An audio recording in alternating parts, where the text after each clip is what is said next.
Shalom Bracha, Parashat Hashavua, la Parashat de Tazria, la Torah met l'accent principalement tout au long de la Parasha sur ce qu'on appelle la Tsarat. C'est quoi la Tsarat ou l'impureté de la Tsarat? La Tsarat est une forme de lèpre qui existait à l'époque de la Torah, qui pouvait se manifester dans trois domaines. La Tsarat, on pouvait la retrouver sur les murs de la maison, on pouvait également trouver la Tsarat sur les habits de la personne, on pouvait trouver aussi la Tsarat finalement sur le corps de la personne qui était atteinte de tsarat.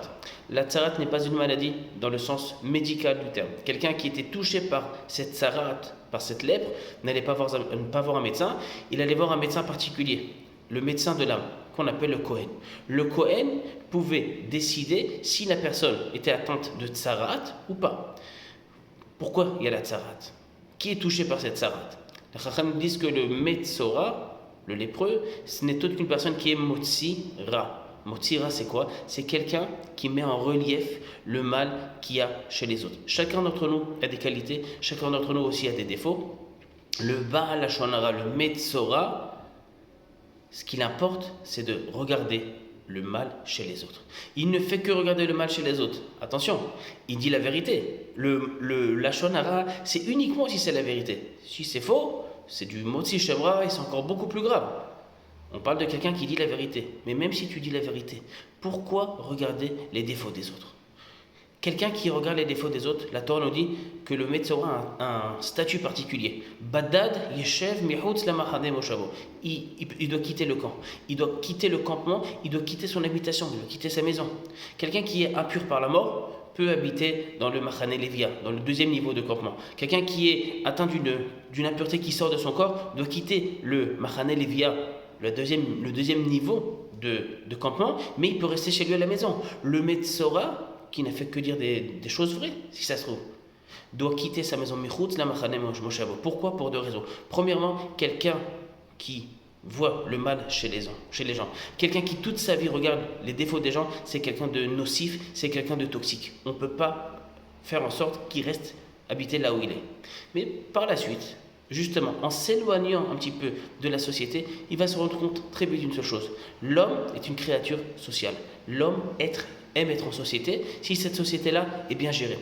Le problème, c'est que parfois, pour vivre en société, pour vivre ensemble, pour vivre ce qu'on appelle beyach à tous ensemble, il faut savoir vivre ensemble. Pour vivre ensemble, le secret, que ce soit vivre en couple, que ce soit vivre avec une famille, avec des voisins, avec des associés au travail, la seule et unique clé qui nous permet de vivre ensemble, c'est de voir aussi le bon côté des autres. Alors bien évidemment que chacun a des défauts, personne n'est parfait, mais pourquoi mettre en relief les mauvaises choses? Quand quelqu'un s'applique à regarder toutes les choses d'un mauvais œil, même s'il fait la vérité et même si ses défauts sont présents, ce qu'il fait, c'est qu'il ne fait qu'accentuer le mal chez la personne. C'est difficile de faire une réparation là-dessus. Le Metzora doit prendre conscience. Pendant une semaine, il quitte sa famille, il quitte sa maison, il quitte son travail, il quitte son entourage. Pour que ça fasse aussi des vacances à ceux pour qui il est nocif, mais aussi pour lui-même. Pour qu'il se rende compte que lorsque quelqu'un veut parler, il faut savoir comment parler. On est dans une génération de Géoula, où Baruch Hashem, Akadosh Baruch Hu, commence à ramener sa Shrina en Eretz Israël, sa Shrina Bezrat Hashem au Beit Hamikdash. Et c'est peut-être pas pour rien que justement dans cette génération-là, où aujourd'hui, même encore en temps de guerre, on a toujours ce conflit entre des gens qui sont là à chercher les défauts des autres. Eux cherchent les défauts de telle personne et les autres personnes cherchent les défauts d'autres personnes encore.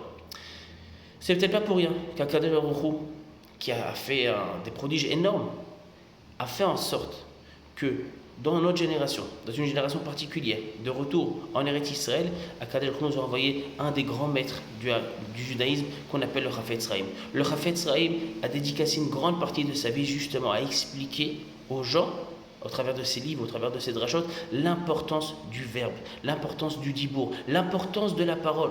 La parole est primordiale chez l'homme. Avant même de pouvoir penser au Beit Hamikdash, de pouvoir penser à réparer le monde avec la royauté d'Akadosh Baruch Hu, il faut avant tout, la condition sine qua non, c'est respecter l'autre dans son dibour. À partir du moment où on arrive à faire ça, à partir du moment où on comprend que l'autre aussi est une personne qui présente aussi des qualités, pas seulement des défauts, et mettre en valeur justement ses qualités et non pas ses défauts, ça sera une parole qui sera beaucoup plus bénéfique. C'est une parole qui apportera la Géoula et c'est une parole qui nous permettra de réparer la faute de la haine gratuite, de la sinat rinam. Et grâce à ça, Be'ezrat Hashem, on assistera Be'ezrat Hashem Bekarov, on est en mode Nissan, à la reconstruction du Beit Hamikdash, à la Géoula Shlema.